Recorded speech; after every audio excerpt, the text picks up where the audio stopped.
here with executive coach Carey.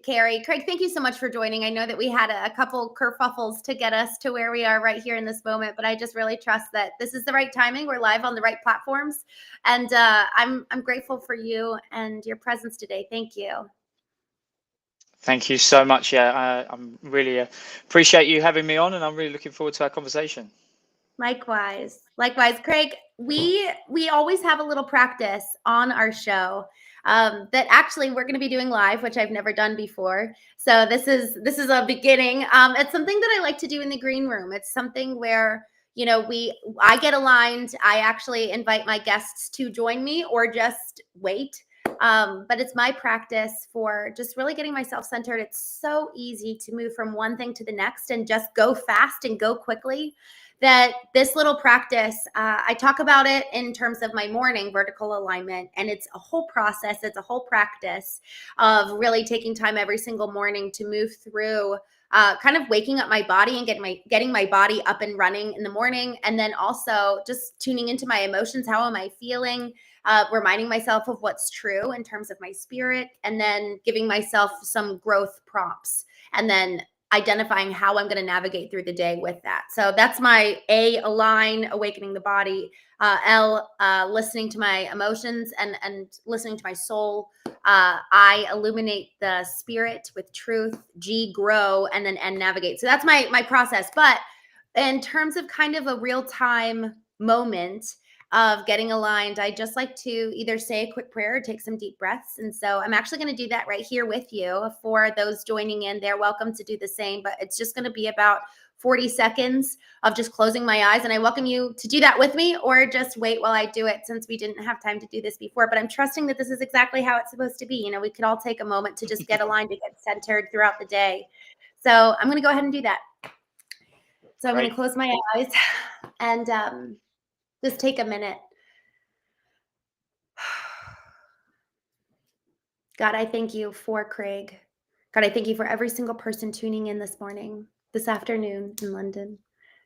God, I thank you for how big the world is and how connected we are still. God, I just was reminded of that, how I could just pick up Instagram and call Craig. And it's just such a cool thing. Father, I thank you for the interconnectedness of this world. It's so big, so vast, so beautiful. God, I thank you for this season.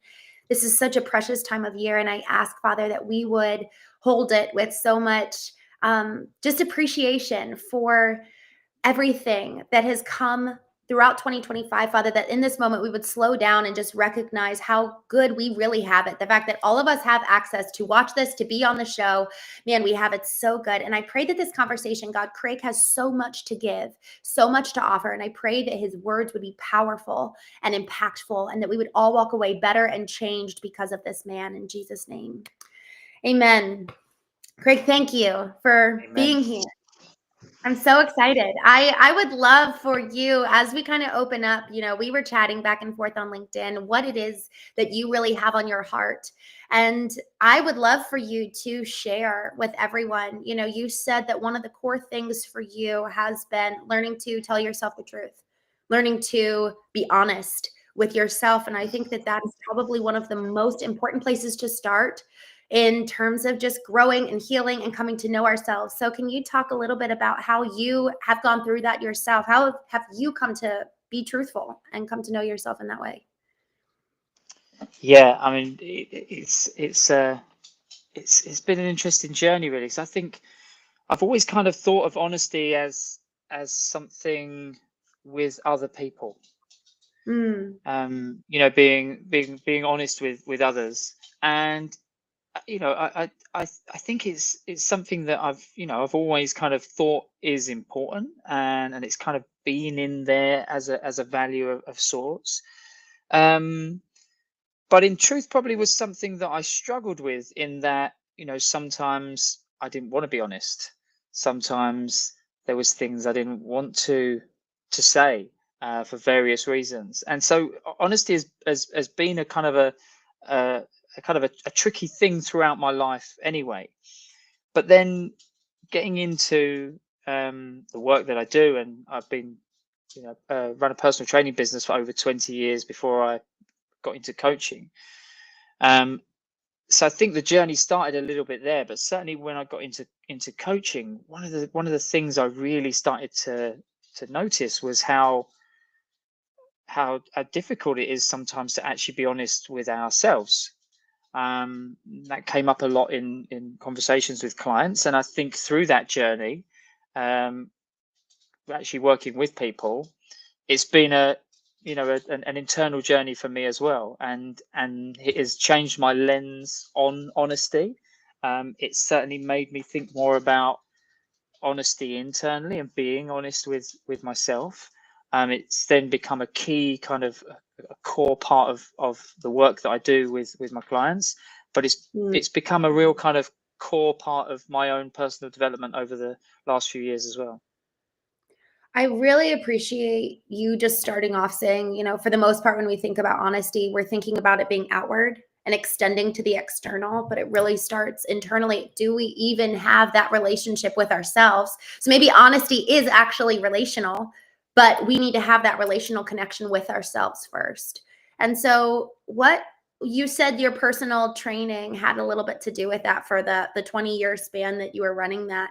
How did you, like, what were some practical steps that you went through to learn to be honest with yourself? I think, obviously when you work with other people, there's some mirroring going on there. You obviously, my work has always, I've kind of always approached my work partly from a kind of a sharing perspective. I've been sharing my passion, my knowledge, my learnings. But it's a two-way thing as well. And obviously sometimes you see things in people that you're working with that you either then recognize in yourself, and I think, the whole truth thing through the kind of the personal training work often came up in, just discussions, and then, maybe even things around, if somebody was trying to work on a certain goal, and then maybe they'd be kind of talking about various excuses or reasons that things hadn't happened, and I could see sometimes that there was this kind of reluctance to actually see and then communicate the truth. So I think that that I started to pick up on that a little bit myself, and obviously, as I grew into my role as a trainer, I got stronger at kind of actually having those discussions with people to help them be honest with themselves. But then, yeah, it just went much deeper once I got into the coaching, because that is a different space again, and I think people were obviously opening up and communicating in ways that they didn't even in the personal training space. I mean, man, that's a huge reframe of if we want to start to get honest with ourselves and do the internal work first before we can go external. It really a good place to start is, what are other people saying about me? Like, when I look at somebody else and I'm either frustrated by them or I'm watching them grow and change, what's happening in me as a result? You said mirroring. Can you talk a little bit about that? I think we hear that and we think we understand, but I really want to make sure I understand it from even just the executive coaching perspective. When we talk mirroring, what does that really mean, and what's the power there and potential there? Hmm. I guess what I was speaking to when I brought it up is that if there's one thing that I've learned as a coach, is that we're all far more alike than we are different. We have our differences, obviously, but we're all human beings. And I see so many of, once you start getting down a bit deeper with people, it's the same stuff kind of bubbling away underneath often. So when you actually get to interact with other people in a kind of a deeper way than we often do just conversationally, out with friends, with family, work colleagues, etc., you get to connect to those things, and it helps you see things within yourself, and then obviously you can then communicate from that kind of deeper place, and then that helps them. I mean, when I coach, I share as well. I'm not kind of a coach that just sits there asking questions. If I feel there's something that I can bring that is of value, then I do, and so therefore my coaching feels at times like a mirror, because I feel like, you know, we're speaking to the kind of the same things within each other sometimes.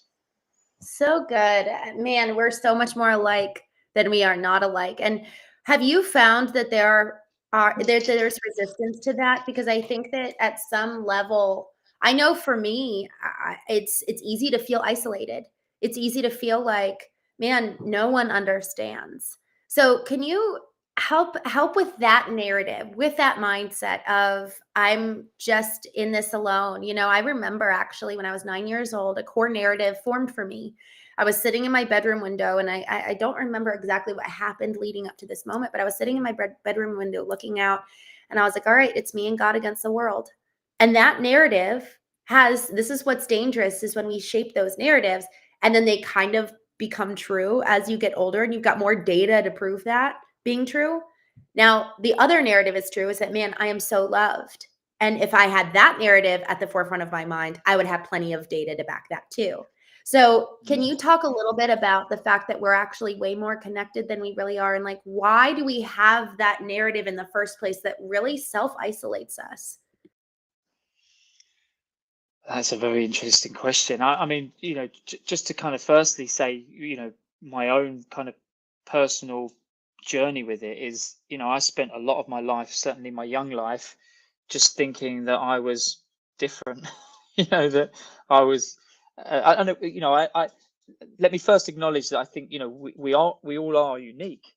Um, but I think I felt like I was different. I didn't feel like people understood me, even when I'd have conversations with my dad when I was younger. He was great for kind of chats on drives, and you know, he would kind of really listen to problems I had, and he, you know, he had a kind of a great way of, he was very philosophical really, and he the things he said was brilliant.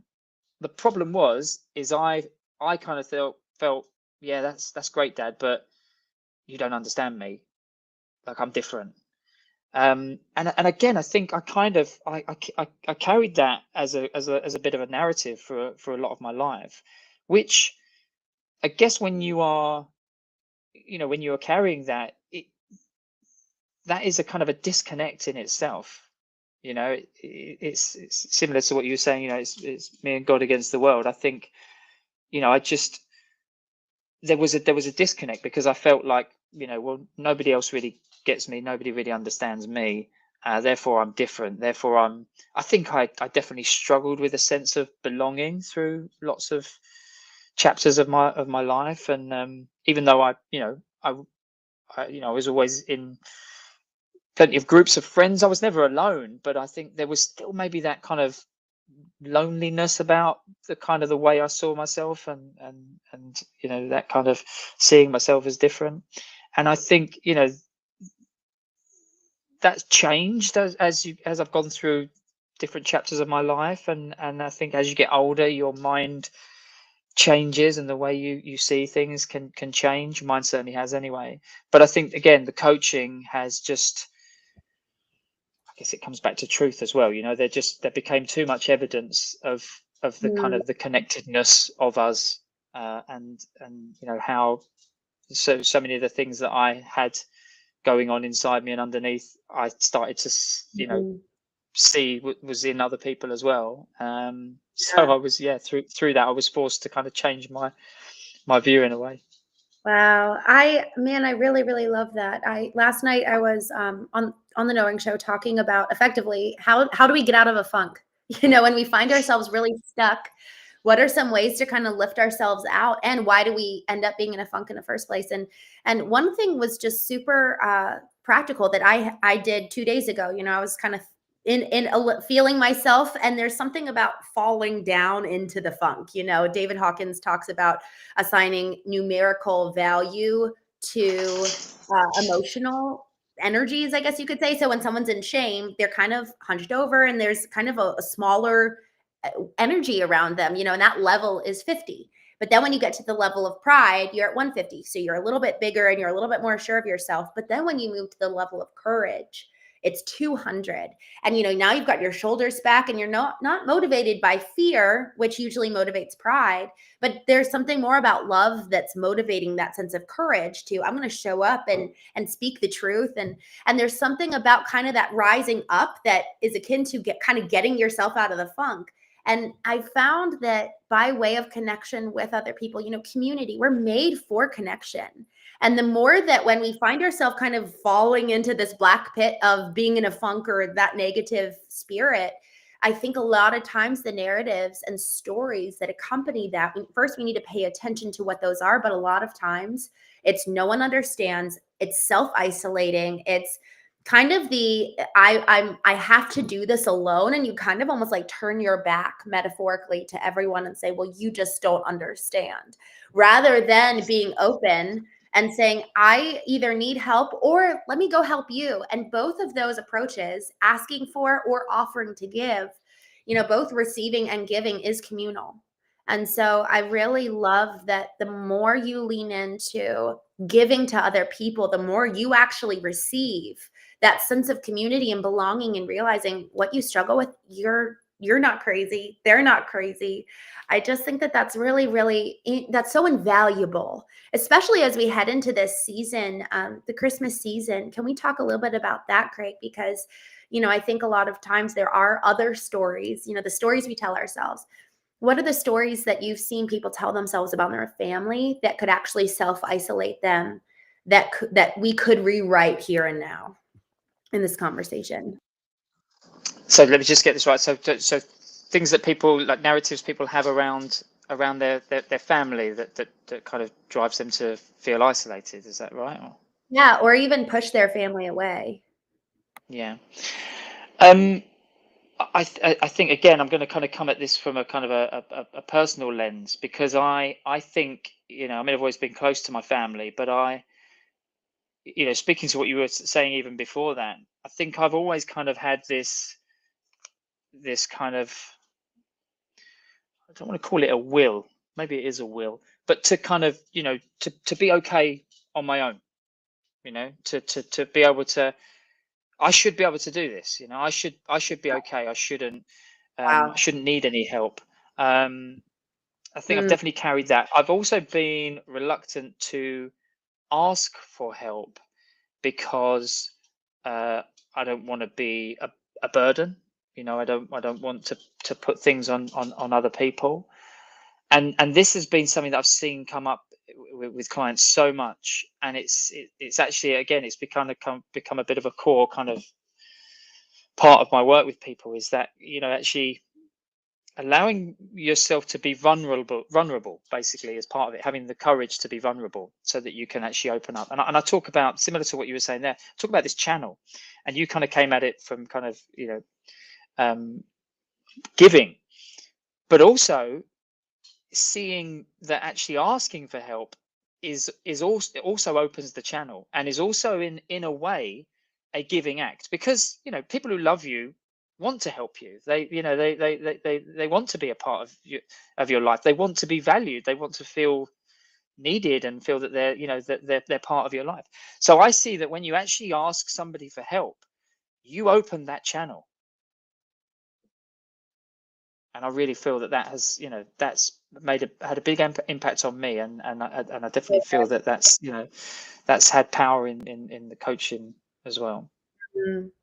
And frankly, there's danger when we don't ask. I just really appreciate what you're calling out here, Craig, because I think otherwise we can get resentful of those people for maybe they have offered in the past and we said no every time. We train people how to treat us. So if we don't like how someone's treating us, let's use that to mirror and look in the mirror and say, okay, well, what is that showing me about me? And then what's my ideal for this relationship? How do I want it to actually look? We actually need to take responsibility to be the driver in the change by communicating and asking for it. To your point of asking for help, a lot of times that looks like asking for the relationship to be different. Definitely, I love that, and again, that that's something that I've seen myself. That kind of taking accountability for your role in the relationships in your life, rather than just thinking about how that person is with you, and understanding that, well, you have a role in that, and you've helped Yes. create that. I remember in my early 20s, where I was working, there was the manager at the time. I remember him asking me to do something, or it's the way he asked me to do something, and I remember at the time thinking, you wouldn't speak to this other guy who worked there like that. And I remember thinking, why is that? Why does he think it's okay to speak to me like that, but I know he wouldn't speak to the other guy like that? And I that was kind of my first recognition of, well, I must be creating that. Like, I must not have the right boundaries in place, for example, that I've been allowing that to maybe happen. And I think that was my first kind of, it was a bit of an empowering moment where I thought, oh, actually, I'm partly responsible for that. Man, that is so good. And frankly, it's exciting. Like, as you're talking, I feel excited because now all of a sudden we can take our power back.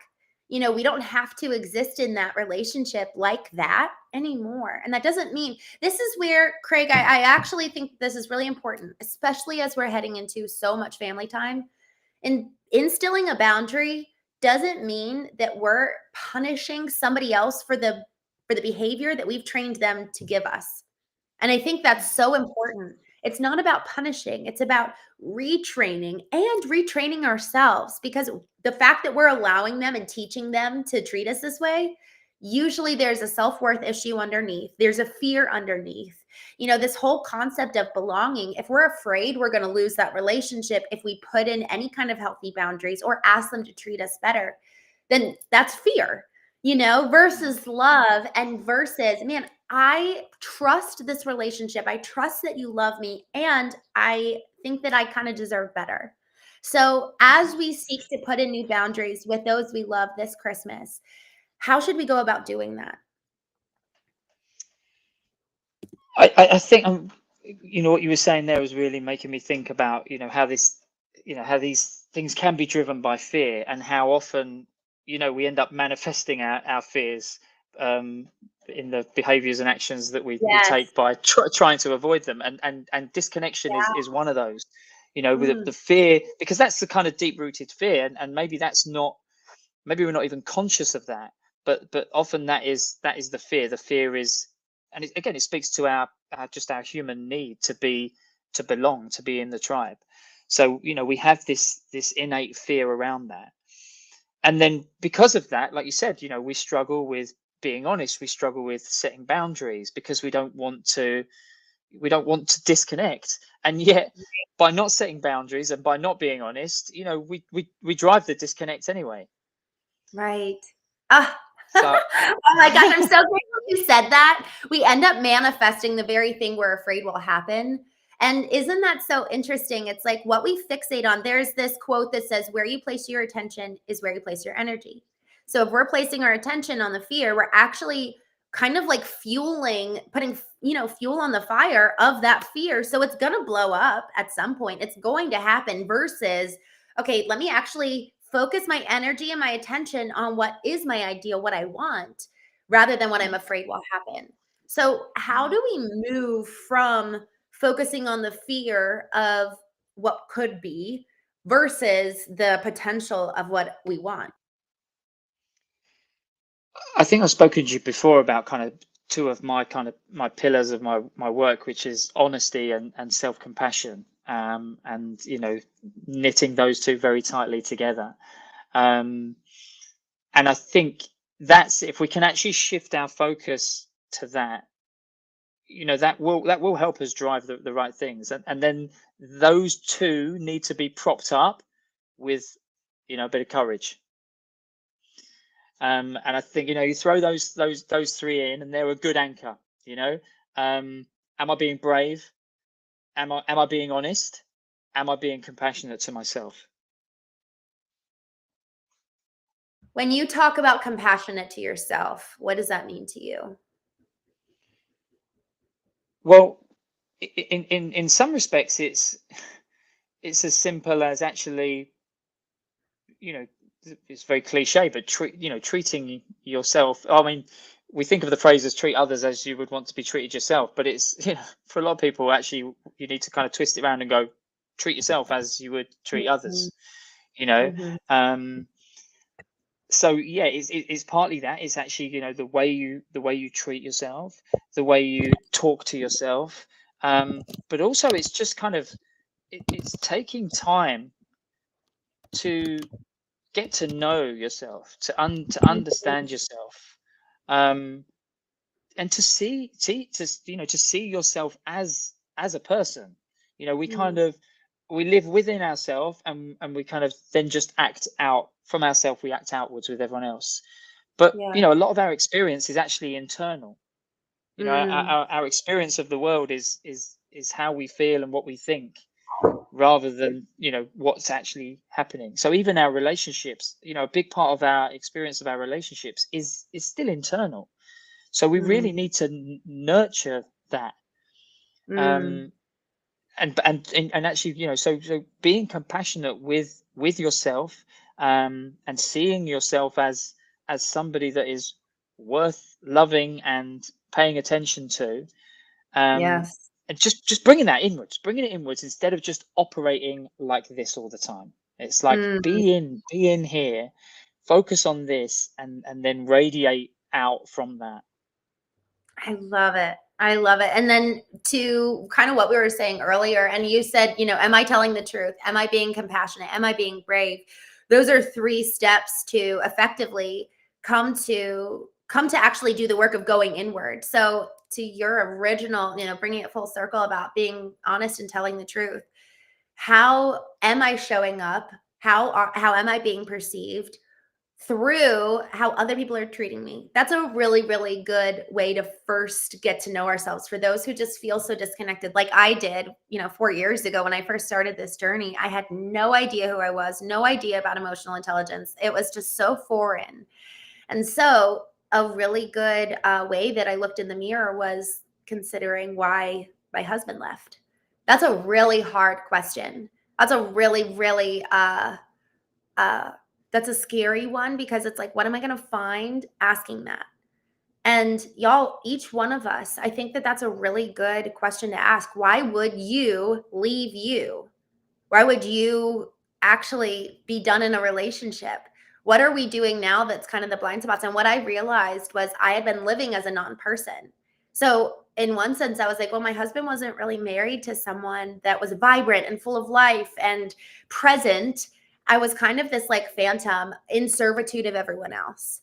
And so over the last few years, as I've really come to do the work to know myself, and thus I can be that much more present, man, my relationships have actually strengthened. So it's actually going to do the result of connection and belonging that we want by first going inward. Because otherwise, you're in relationship with a wisp of wind. You know what I mean? Nothing's there because we're not fully present. So the more we come to know ourselves, the more we do this work of what you're talking about, Greg, the more we actually get to engage in real connection and real relationships, perhaps for the first time. So, to that point of looking in the mirror by way of engaging with other people, what's one more step that you would encourage people? What's a narrative, like as they start seeing themselves in the mirror, to practice self-compassion? What's a narrative that they can put in place that you would say? I think again it comes down, to use the same words again. One, it's the courage to allow yourself to go inwards, to be vulnerable, Mm. and I think a good way of thinking about it is actually, understanding your intentions there. Your intention is to do this, to grow, to move forward, to learn, rather than being focused on the vulnerability, but being focused on the uncomfortableness, rather than being scared about what comes up. Be excited about what you can do with it. Mm. I love Be that. excited about what you can do with that knowledge. Yes, it may be uncomfortable, but I mean, people cry in my sessions all the time. If I said at the start of the session, do you want to cry today? I can't imagine many people would say yes. But the process of crying is a release. As they release, they think clearer. They bring things to the table. They open up. Once you've done that, then you can work on on going somewhere else and moving to a Right. place that you want to be. And it comes to truth. Like, how can you expect to go anywhere you want to go if you don't, if you're not clear on where you are right now? Like, you know, the Yes. more you can get clear on who you are, you know, what's going on, how you really feel. I mean, I started journaling a while ago, and I couldn't believe how difficult I found it to answer the simple question, how are you feeling? Because sometimes I didn't want to write it down. I didn't want to admit it. I didn't Yeah. want to own it. Certainly didn't want to put it out there. You know, I wanted to move past it, and but you can't really move past things you don't face. You know, all Right. you're doing then is you're just covering them up or pushing them down.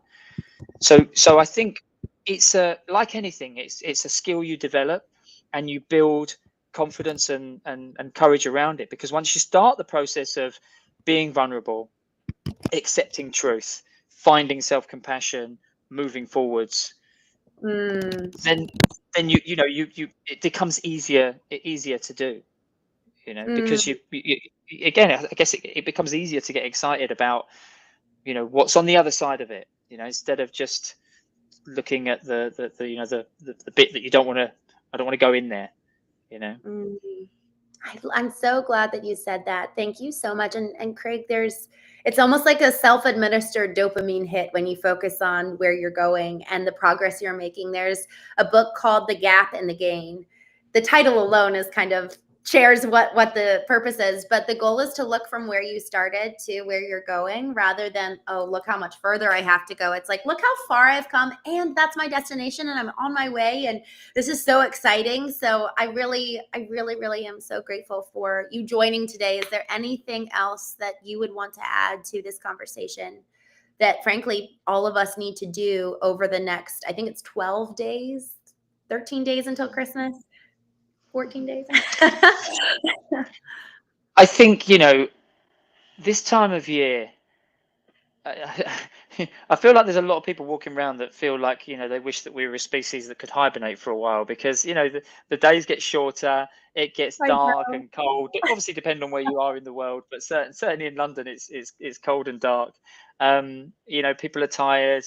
You know, Yeah. a lot of people are dealing with a lot of stress. You know, modern Mhm. life is challenging. You know, there's lots of wonderful things about the world that we've created, but there are lots of things about the world we've created. Yeah. Therefore, you know, there's lots. We know we're trying to spin all these plates, and it's quite tough.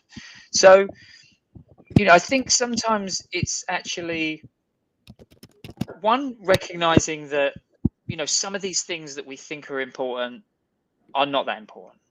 Mm. And actually, you know, just giving yourself a bit of space to write things down. People say this to me all the time, when they actually just get stuff out of their head and write it down. You know, a lot of the time they see it all on the paper and they're like, none of this is important. Why am I so stressed? But Mm. other times, what it will help you do is kind of see what is important. So I would definitely, between now and Christmas, try and get some stuff down on paper. Just get that kind of out of your head. But also, I think a really good reframe is recognizing that you have choice.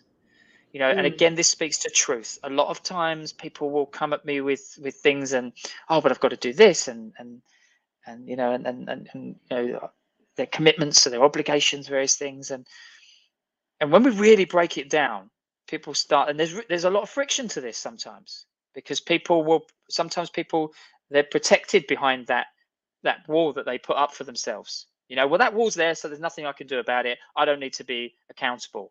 You know, whereas when you start to break that wall down, people start feeling a bit vulnerable. But what it does is, like you said earlier, it's empowering. You know, if we put the walls up, okay, you might feel safe, but you're powerless. Whereas there's vulnerability in taking the walls down, but when you take them down, then you're limitless.